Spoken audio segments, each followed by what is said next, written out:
sei o que Deus está fazendo não, Dudu. Abre um livro do profeta Jonas, por gentileza, e deixe sua Bíblia aberta aí. Tá bom? Pode botar seu celular aí, se você estiver com a Bíblia. Ninguém vai roubar teu celular, fica tranquilo. Vamos ler primeiro no capítulo 4, depois a gente vai fazer A gente vai dar uma passeada no livro do profeta Jonas aí. Capítulo 4, vamos ler o versículo 6 em diante. Você que achou, diga amém. Amém. Coisa chata quando o cara fica falando para interagir, né? levanta a mão, abaixa, senta, parece uma ginástica, né? Não, eu não vou fazer isso muito mais não. Diz o seguinte a palavra do Senhor: Então o Senhor Deus fez crescer uma planta por cima de Jonas, para que fizesse sombra sobre sua cabeça, a fim de o livrar do seu desconforto. E Jonas, muito contente por causa da planta. Mas no dia seguinte, ao amanhecer, Deus enviou um verme, que atacou a planta e ela secou. Quando o sol nasceu, Deus fez soprar um vento leste muito quente. O sol bateu na cabeça de Jonas de maneira que ele quase desmaiou de calor. Então pediu a Deus para morrer. Você vai ouvir isso bastante aqui, tá? Você vai ouvir o Jonas pedindo muito isso. Então pediu a Deus para morrer.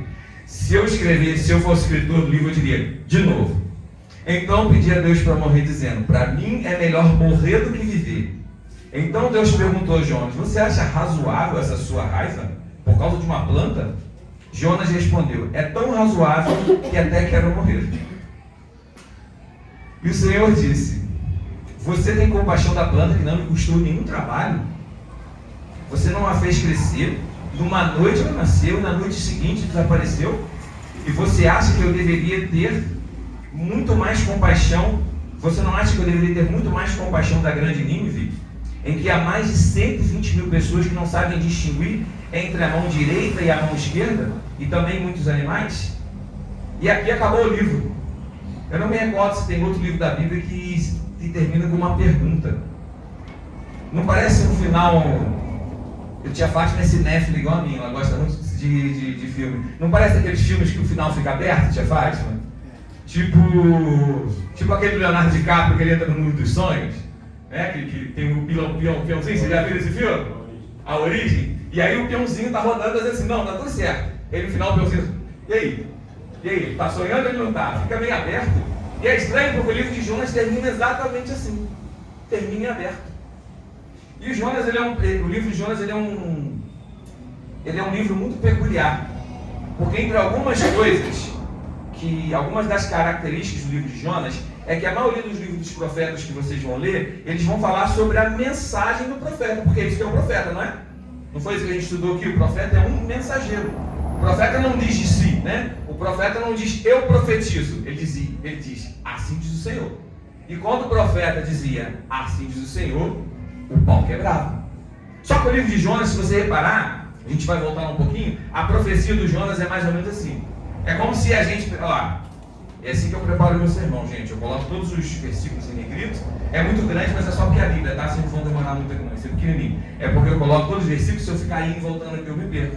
Mas pensa o seguinte, a gente às vezes vai pregar, o Jardim, que costuma pregar aqui com a gente, o Oscar, que são os que mais ministram, você prepara o sermão, né? Você tem trabalho, você pesquisa. Você não vai na inteligência artificial e falar, prepara um sermão para mim. O máximo que você vai lá e tira uma dúvida, né? Sei lá, tipo assim, quantos livros da Bíblia terminam com uma interrogação? Aí você vai lá e a inteligência artificial vai te responder, mas você prepara. E a mensagem dos Jonas parece ser uma mensagem tão displicente, Paloma, porque a mensagem dos Jonas é, 40 dias, hein? Em 40 dias, se você não se arrepender, a cidade vai ser destruída. E é só isso. E o livro de Jonas parece que ele não foca na mensagem do Jonas. Porque a importância do profeta era o quê? Era a mensagem que ele carregava. O profeta em si não tinha valor algum, que tinha valor é a mensagem que ele recebia da parte de Deus. E o livro de Jonas parece ignorar completamente isso. O livro de Jonas vai falar para a gente sobre quem é Jonas. E normalmente quando a gente não faz essa leitura assim bem minuciosa, a gente vê o Jonas como aquele que a gente escreve para as crianças, que é o moço que foi engolido pela baleia, que nem fala que é baleia, né? A Bíblia fala que é um grande peixe, né? Se a Bíblia fala, é fé. Se a Bíblia fala que é um barrigudinho, você tinha que acreditar, porque é fé, não é? E se você estudar um pouquinho, a traqueia da baleia também não é confortável para passar um homem não, porque ela se alimenta de plâncton. O plâncton é tipo um camarãozinho pequenininho, né? E aí o livro de Jonas tem essas características. Mas eu queria que a gente falasse hoje, eu vou procurar fugir do clichê, né? Que é o quê? O movimento de Jonas é em declínio. Vou procurar fugir desse clichê. E eu queria falar um pouco sobre o Jonas, sobre esse cara. A Bíblia diz que Jonas era um profeta. E aí, esse profeta quer dizer o seguinte, que ele estudou para ser profeta. Antigamente tinha uma escola de profetas, vocês sabiam disso? Tinha uma escola de profeta. Sabia a coisa? Quem instituiu foi o Samuel. E lá eles estudavam como ser tementes a Deus. Lá eles estudavam, era um centro de ensino moral, intelectual. Lá eles se aperfeiçoavam. Então, tipo assim, o Jonas não era um cara qualquer. O Jonas sabia para que ele estava sendo chamado. E aí o versículo 1 diz o seguinte: e veio, deixa sua Bíblia aberta que a gente vai dar uma passeada aí, fica com preguiça não. E veio a palavra do Senhor a Jonas, filho de Amitai. Vocês sabem quem era o Amitai? O Amitai era um outro profeta. Então, entenda bem, tia Fátima, pensa comigo. Ele não só era um pastor, vamos falar assim de uma forma, né, bem crentez, bem evangeliqueiro, né? Ele não só era um pastor, como ele era filho de pastor. Então, além de ter sido educado na escola de profeta, ele tinha um exemplo, ele sabia como é que era. Ele sabia como é que era o figurino, ele sabia que o profeta não era como o profeta de hoje, né? Que diz eu determino, eu profetizo. Era assim diz o Senhor, ele conhecia. Ele conhecia todo o procedimento. Mas aí, o Jonas, ele tem uma característica sensacional. Vocês lembram do Jeremias? Quem lembra de quando Deus chamou Jeremias aqui? Vocês lembram disso? Jesus falou assim, ó, desde o ventre da tua mãe te escolhi, lembra dessa? Eu sei que eu debati a predestinação para a turma dos carros. Então esse era um dos textos que eles usavam, cara. Desde o ventre da tua mãe te escolhi, te santifiquei e te dei as nações como profeta. Tá vendo? Deus escolheu Jeremias, eles falavam para mim. Só que a resposta de Jeremias é a seguinte: Senhor, eu sou menino, eu não posso. Eu sou muito pequeno, eu sou criança. O Jeremias, ele se esquivou. Vocês lembram do Moisés também? Deus chama Moisés, fala, tira a sandália porque a terra onde você está pisando é terra santa. E Deus fala para ele assim, vou te mandar para o faraó e o que eu te mandar dizer, você vai falar. E aí Moisés, não, tem uma boca pesada. E alguns dizem que ele era gago, outros dizem que depois de 40 anos ele não dominava mais a língua egípcia. Mas o que importa é que ele se evadiu, ele queria fugir. Ele se esquivou, mas ele foi. E o Jonas tem uma característica, gente. O Jonas é o único profeta que Deus chamou, que Deus levantou. Acompanha comigo no versículo 2 aí. A saber, para ver se eu não estou ficando doido. Deus disse para Jonas, levanta-te, vai à grande cidade de Nínive e clama contra ela, porque a sua maldade ou sua malícia subiu até a minha presença. Porém, Jonas se levantou. Aleluia? Aleluia. Não, né? O que está escrito na sua Bíblia aí? Porém, Jonas se levantou para fugir da presença do Senhor para Tarsis. E descendo a Jope, achou um navio que ia para Tarsis, pagou, pois, a sua passagem, desceu dentro dele para ir a Tarsis, para longe da presença do Senhor. Jesus está ligado aí. É impressionante, gente. É impressionante. É o primeiro profeta, Dudu, que Deus chama assim, vai, e ele fala assim, não. E não foi. E o Jonas achou, o Jonas teve a ilusão, o Jonas teve por um segundo, Lucas, a ideia de que ele podia fugir da vontade de Deus. E eu queria te fazer o primeiro convite à reflexão. Você acha que tem como você fugir da vontade de Deus? Não. Mas a gente nunca faz isso, faz? Vamos chegar lá, não vamos colocar os pés pelas mãos. O que eu acho maravilhoso é o seguinte, vamos lá, gente. O Jonas se nega, o Jonas foge. Por que o Jonas foge? Vocês lembram por que ele foge? Alguém lembra? Bairrismo, rixa. Hoje em dia, qual é a palavra que a gente usa? Xenofobia, né, Oscar? Porque era um outro povo. Porque era um povo inimigo. Nínive só tem vacilão. Oi? Nínive só tinha vacilão. Nínive só tinha vacilão. Tá aí o Lucas falou, profeta Lucas. Vamos incluir no livro de Lucas, as Lamentações de Lucas. O que acontece é o seguinte, o Jonas ele não queria fazer o que Deus disse. E sabe o que eu lembrei? Eu lembrei da história da Branca de Neve. A gente já falou aqui algumas vezes. Né? Vocês lembram da história da Branca de Neve? Tinha uma rainha, ela era linda. E ninguém contestava a beleza dela. Ela tinha um espelho mágico. E todos os dias ela se punha em frente ao espelho mágico. E o Paloma falava assim, espelho, quem é mais linda? O espelho falava, você é maravilhosa. igual o seu esposo, que ele mente para você, fala, você é a mulher mais linda do mundo. E eu espero que vocês estejam mentindo para a mulher de vocês. Você é mais encantadora, você é mais incrível. E todo dia o espelho falava a mesma coisa para ela. E ele era uma rainha e estava tudo bem. Até que um dia ela vai de frente ao espelho e fala, espelho, ela já vai, né, toda poderosa. Quem é a mais linda? E o espelho é a Branca de Neve. E aí a história vira, coisa. Porque ela de rainha, ela vira bruxa. Ela contrata o caçador. Ela manda o caçador matar a Branca de Neve. E a pergunta que nos fica é, quem somos nós quando Deus diz não pra gente? Quem somos nós quando a vontade de Deus entra em choque com a nossa? E é exatamente o que aconteceu aqui, Catherine. Deus chamou Jonas e falou, vai. Só que os interesses de Jonas eram o contrário. E o que o Jonas fez? Ele começou a revelar quem ele era. E como a gente sempre diz aqui, uma das coisas mais maravilhosas da Bíblia é que ela não tem o menor compromisso de maquiar os seus heróis. A Bíblia não tem esse menor compromisso de dizer, olha, Davi, o homem segundo o coração de Deus, ele viu a Batseba, mas né? Quem não faria o mesmo? Você, eu. A Bíblia não tem esse compromisso. E a Bíblia acaba de revelar aqui pra gente, logo nos primeiros versículos sobre Jonas, é que o Jonas, ele era um cara egocêntrico.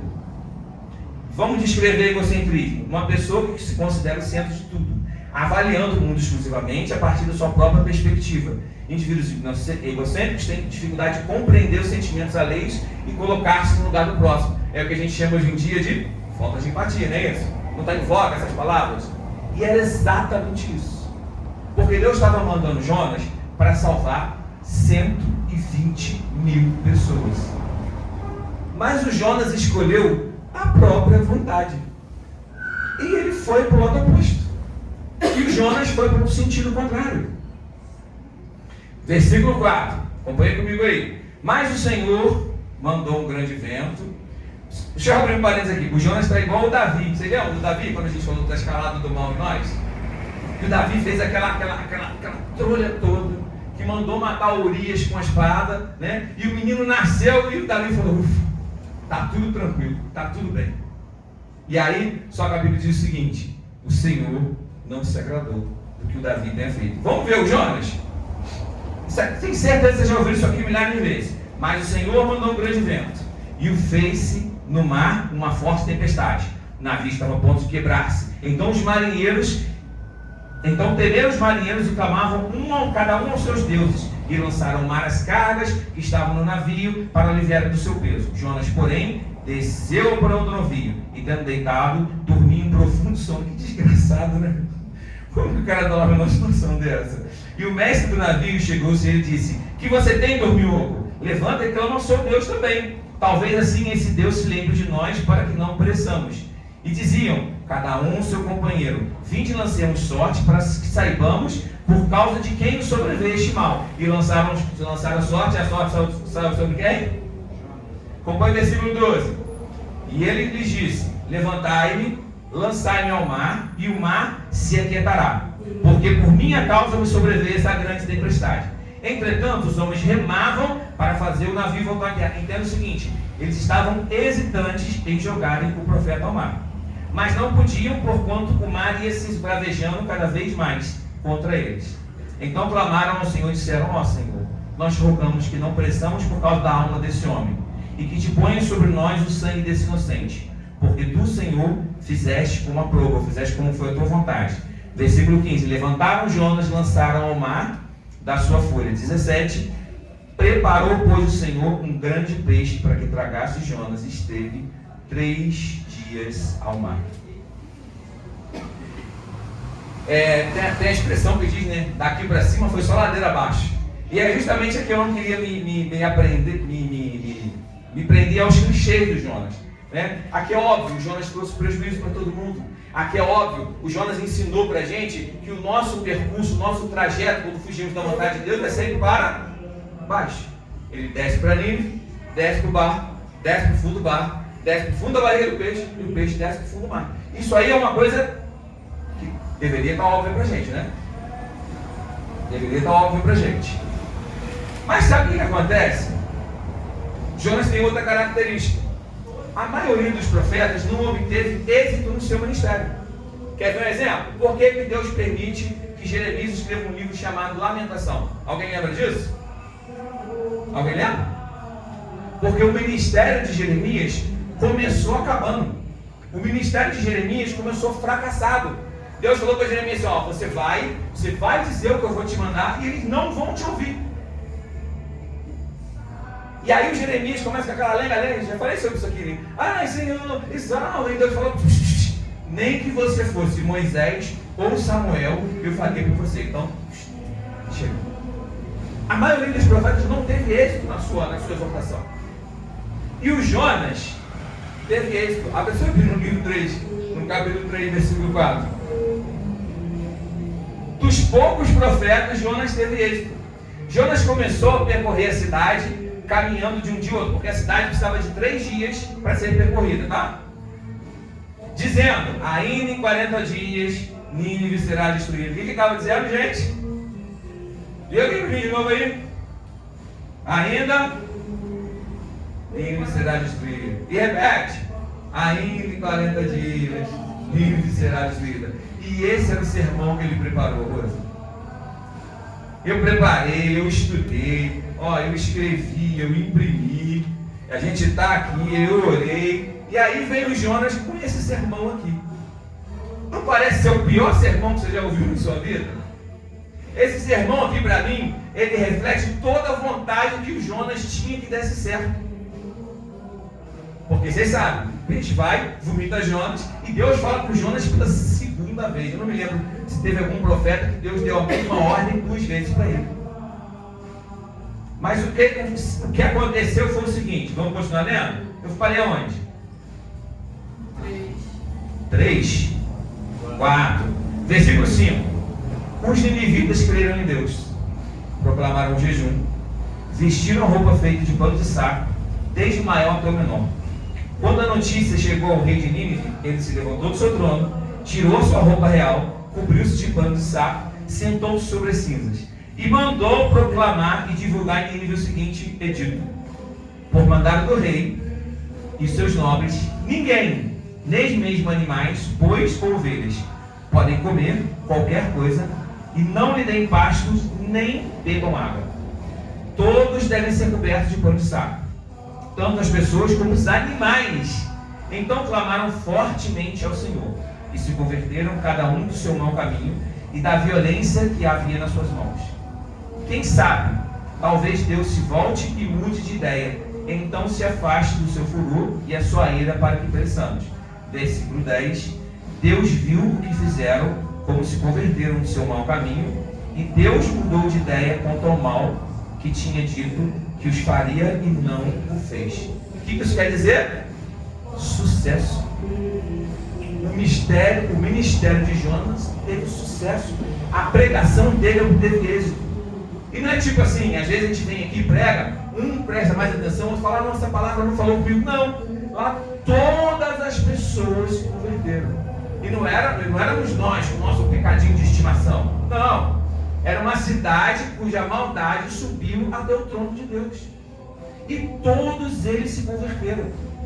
E Jonas exultou, certo? Jonas ficou feliz da vida, certo? Amados, capítulo 4, versículo 2. E orou ao Senhor e disse: Senhor, não foi essa a minha palavra ainda estando na minha terra? Estou com uma raiva. Gente, eu comecei a fiquei com a raiva de Jonas.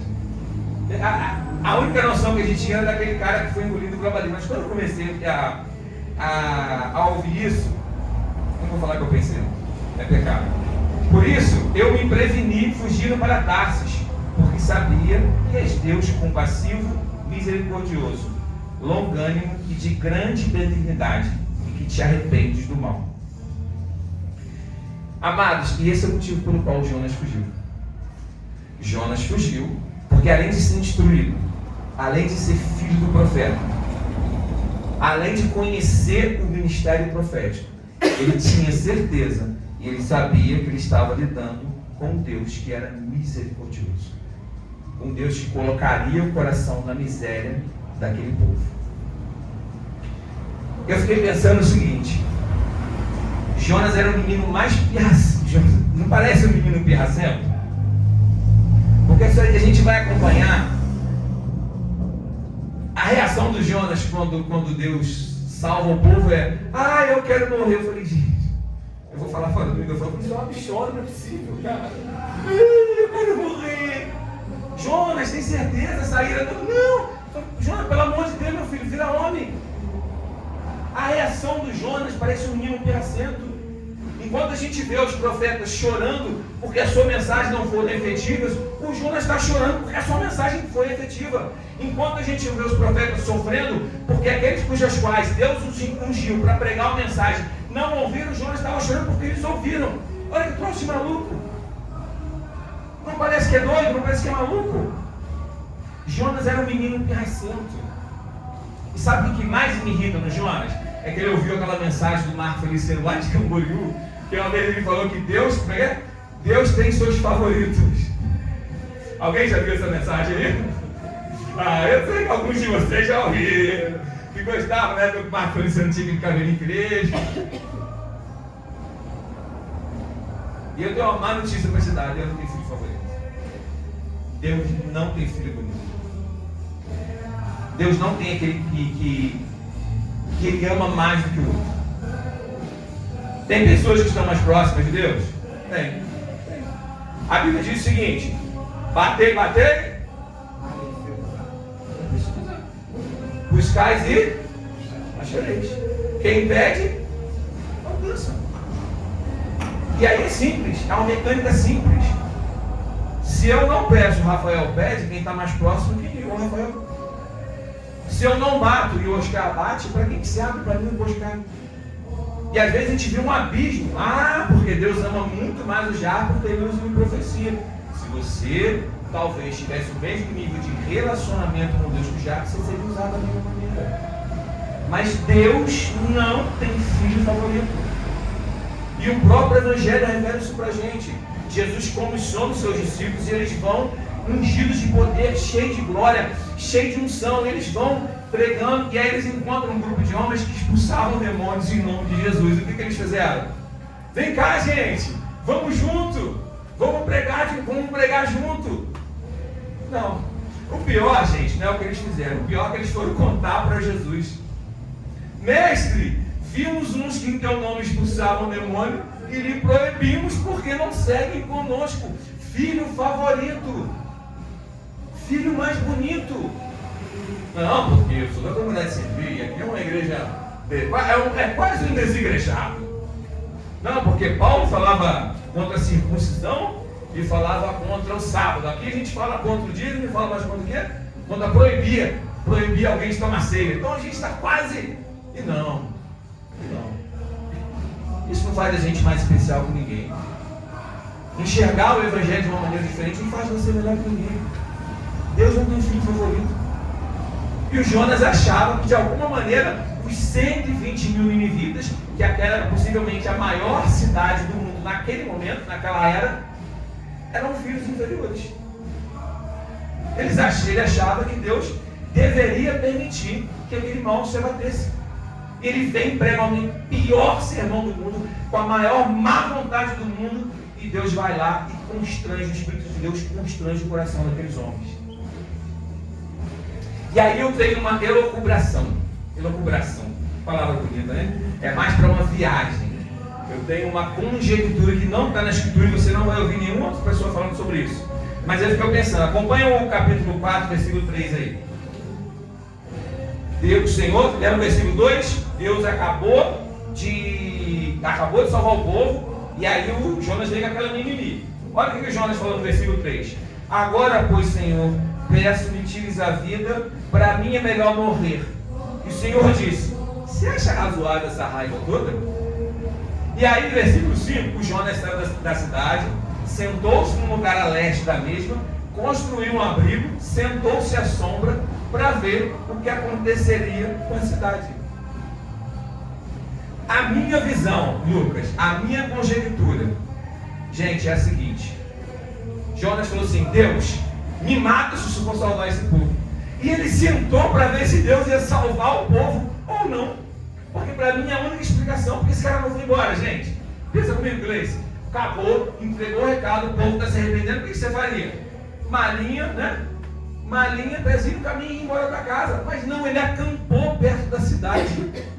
E ele ficou ali esperando para ver se Deus, na minha conjectura, na minha humilde opinião de caca, ele ficou esperando para ver se Deus realmente ia fazer com que, não, já que o Jonas falou que prefere morrer, eu não quero que o Jonas morra não. Eu vou matar 120 mil pessoas por amor do Jonas. E a gente acha que é especial pra caramba, já viu isso? A gente acha que é a menina do olho de Deus. E é. Mas a gente acha que Deus vai mover os seus desígnios. A gente acha que Deus vai mover as suas determinações por amor de nós. E quando a gente faz isso, sabe o que a gente está fazendo? A gente está colocando Deus à prova. A gente está fazendo igual o diabo orienta Jesus a fazer na tentação. Vocês lembram disso? A lança daqui para baixo, porque está escrito que as teus anjos está na ordem do respeito para que te guarde. E Jesus disse: não. Às vezes a gente acha, gente, que é especial demais. Às vezes a gente acha que é o favorito de Deus. E para quem tem 2 filhos, para quem teve a sorte ou as asas dos filhos, vocês sabem perfeitamente que não tem filho favorito. Vocês sabem que tem aquele que requer mais cuidado e requer menos cuidado. Vocês sabem que tem aquele que é mais independente e aquele que é menos independente. E aí, geralmente, mais independente fica como qual filho de Gleice? Fica como filho favorito. Mas, como eu costumo dizer, geralmente é só mais incompetente mesmo. E é isso.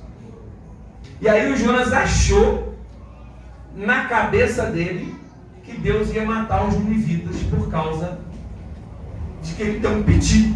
E foi literalmente um piti, vai que não. Ah, eu quero morrer. Foi um piti. E aí Deus responde para o Jonas. Só que Deus não fala para o Jonas. Deus resolve ensinar uma lição para o Jonas. E aí o capítulo 4, versículo 6. Então o Senhor fez crescer uma planta onde nós vemos, por cima do Jonas, que fez sombra sobre a sua cabeça a fim de livrar do seu desconforto. E o Jonas ficou muito contente por causa da planta. Mas no dia seguinte, ao amanhecer, Deus enviou um verme que atacou a planta e ela secou. Quando o sol nasceu, Deus fez soprar um vento leste muito quente. E o sol bateu na cabeça do Jonas de maneira que ele quase desmaiou. Então pediu para morrer. Lá vem o Jonas de novo com esse mimimi. Para mim é melhor morrer do que viver. Então Deus pergunta para Jonas novamente: amado, você acha que é razoável essa sua raiva por causa de uma planta? E Jonas respondeu: é tão razoável que até quero morrer, gente. Deus tem paciência com a gente, não tem? Se é o Oscar, eu tenho certeza que já tinha matado esses Jonas há muito tempo. A gente acaba convivendo com os amigos, com o rebanho, a gente acaba conhecendo mais ou menos cada um. Eu falei: gente, se é o Oscar, já estava com a bota dentro da boca do Jonas. Cara, essa boca, vira homem. Para mim é melhor morrer do que viver. E Deus pergunta para ele: você acha que é razoável essa sua reação? E ele responde de novo: é tão razoável que quero morrer. Então o Senhor diz para ele: ó, você não fez crescer. Numa noite ela nasceu, na noite seguinte ela desapareceu. Você acha que não teria compaixão da grande Nínive, em que há mais de 120 mil pessoas? Mas eu queria encerrar a nossa reflexão com a seguinte pergunta: fugir da vontade de Deus é só coisa de Jonas, não é? Era retórico, não precisava ter respondido, não. Mas eu gostei da sinceridade. Se eu tivesse uma estrelinha, eu dava uma estrelinha na testa de vocês aqui. Eu fico imaginando quando a gente se ilude achando, lendo uma história dessa, não, isso só acontece com Jonas. Porque o Jonas era um xenofóbico, eu não sou. Porque o Jonas tinha raiva das pessoas, eu não tenho. Então fugir da vontade de Deus só acontece com Jonas. E eu fiquei pensando o seguinte: se às vezes por nosso egoísmo, orgulho, por causa do nosso medo, a gente de verdade não valoriza aquilo que tem valor para Deus, e a gente passa a amar aquilo que tem menos valor. Pensa comigo. Porque não é só o ódio que faz a gente fugir da vontade de Deus. Não é só a raiva que faz a gente fugir da vontade de Deus. Às vezes é o medo, às vezes é a insegurança, às vezes a gente não se sentir capacitado o suficiente. Às vezes é o nosso egoísmo. Às vezes é o nosso egocentrismo. Às vezes a gente quer trazer pra gente. Quando nós já falamos aqui algumas vezes, que no Evangelho o sentido não é quando a gente traz pra gente, é quando a gente reparte. A gente geralmente fala muito sobre mesa aqui, a gente acha que mesa é um lugar da gente se alimentar. E mesa não é pra gente se alimentar. Mesa é pra gente partilhar. Não é o quanto que a gente come, é o quanto que a gente serve. E eu fico imaginando de verdade, se a gente não passa a amar coisas que deveriam ter menor valor. Eu não estou dizendo que determinadas coisas não têm valor. Você precisa trabalhar, você precisa ganhar seu dinheiro. Mas quer ver uma situação que aconteceu comigo ontem?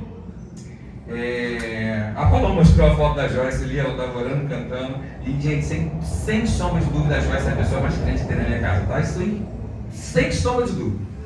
Se um dia o Senhor chamar a Joyce para pastorear a comunidade e servir, não entenda como nepotismo. Lá da minha casa, a Joyce é a pessoa mais crente. E aí a minha mãe falou que ontem foi orar com ela, na noite anterior, e aí ela falou assim com ela, ai vovó, eu senti, quando a gente estava orando, eu senti uma vontade de chorar, mas era um choro de alegria, não era um choro de tristeza.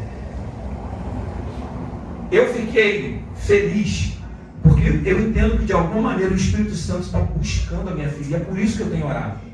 Mas eu fiquei triste que essa primeira experiência com o Espírito Santo não foi comigo. Isso falou comigo, né? Que eu vou ficar até de madrugada fazendo nota, né? E não seja importante eu não fazer notas. Não seja importante, que a gente tem que ganhar o nosso dinheiro. Mas às vezes, as coisas de menor valor separam a gente das experiências mais gloriosas que Deus tem pra gente. E o choro na hora da oração, o choro da felicidade da Joyce, podia ser orando comigo, mas não foi. Ontem eu falei com ela assim, eu tenho uma coleção de livros embaixo da minha cama, os livros do Júlio Verne, e tem alguns que eu já li, e eu falei com ela assim, sabe por que eu permaneci nesses livros? Ela, que você quer ter? Eu falei, não, eu peguei esses livros porque eu queria lê-los com você. E alguns deles eu nem li. A Volta ao Mundo Tentativo, por exemplo, eu não li, eu quero ler com ela. E o fato é que eu não tenho tempo de ler com ela. E aí a pergunta que eu estou fazendo para mim, não é para você. A gente de fato tem se dedicado, a gente de fato tem assumido o compromisso de viver aquele ministério verdadeiro que o Senhor nos chamou, a gente está se preocupando com coisa pequena. Jesus, quando censurou os fariseus a respeito do dízimo, e eu não vou entrar nessa seara, ele diz o seguinte, o problema não é que vocês dão dízimo da hortelã do cominho, o problema é que vocês negligenciam a misericórdia no mundo. Façam essas coisas, sem não tira delas. Se dedique à sua vida de adulto, tem que se dedicar, mas você tem que parar para entender e para viver aquilo que realmente Deus chamou para você. Às vezes a gente negligencia o que Deus fez importante para a gente, que por exemplo foi a nossa vida, o nosso ministério. Deus deu um ministério para você, Deus não te deu talento à toa, Deus não te deu dom à toa. Você começa a marchar quando você olha, tem 20 pessoas te seguindo, isso não chama disso, isso não é de treinamento, isso é dom de Deus, Ele está te chamando para liderança. Você tem um dom, você vem de gelo, picolé para esquimó. Você acha, não, eu treinei venda. Não é, isso é dom de Deus. Deus está te chamando para o ministério e às vezes a gente negligencia. Deus colocou um companheiro do seu lado, para você amar, para você se dedicar, para você que é homem, para você proteger. E eu queria perguntar, para mim, o que de verdade eu tenho feito para com isso? O quanto de verdade eu tenho me dedicado ao ministério? O quanto de verdade eu tenho feito o serviço que a Gleice pede, porque eu falar que eu a amo, ela não entende. Eu trazer flores para ela, ela não entende. Ela só entende que eu a amo quando eu pego pendido do lixo e levo para fora. Ela só entende que eu a amo quando eu pego e lavo 5 canecas com essa friagem. É amor, né? E às vezes eu negligencio. E por um monte de motivos completamente alheios e desconexos. Gente, a tragédia do Jonas não é só a tragédia do Jonas, é a nossa tragédia. Porque normalmente a gente enxerga a vida e o mundo de forma macro. A gente enxerga as coisas grandes. A gente enxerga os momentos que nos fazem suspirar, mas eles não são a vida. Os momentos da vida são os momentos cotidianos, os momentos normais de pé no chão, onde você respira normalmente. Porque no final da sua vida é deles que você vai lembrar. No final da vida é deles que vão fazer a diferença. Você não vai sentir falta do dia que você pulou você pulou de paraquedas. Você vai sentir falta do dia que você sentou com seu filho para bater um papo com ele. Você vai sentir falta do dia que você levou pipoca para sua esposa, vocês sentaram e viram um filme ruim, viram um dorama chato pra caramba. Mas o Evangelho de Jesus, gente, ele é esses momentos. E às vezes, e eu estou falando por mim, eu tenho negligenciado. Porque, gente, vivenciar, exercer o ministério que Deus nos deu, requer assumir risco, assumir perda e responsabilidade. E exatamente o que o Jonas não fez. Assumiu um risco errado, assumiu um risco que não precisava. Eu queria convidar você, em nome de Jesus, a refletir. Hoje, infelizmente, você não vai sair daqui saltitando, mas eu queria convidar você a refletir. O que de fato você tem feito com o ministério que Deus tem colocado na sua vida. Como de fato você tem cuidado daquilo que o Senhor tem colocado nas suas mãos para cuidar. Vou trocar a minha de 40 por 2 de 20. Vai não, filho. Vai não. Mas é muito difícil. Deus colocou você lá para remir. Deus colocou você lá para abençoar. Deus colocou você lá para salvar. Só que para isso a gente tem que assumir risco, responsabilidade e se preparar para o dano. Para encerrar, Jonas, você vai? Eu vou porque o Senhor mandou. Eu vou porque é a sua vontade. Eu vou porque não importa se eu me machuque, não importa que eu frustre meus planos. Eu vou porque o que importa para o Senhor importa para mim. Que seja essa a nossa oração. Amém? Queria convidar os irmãos cá para mim aqui.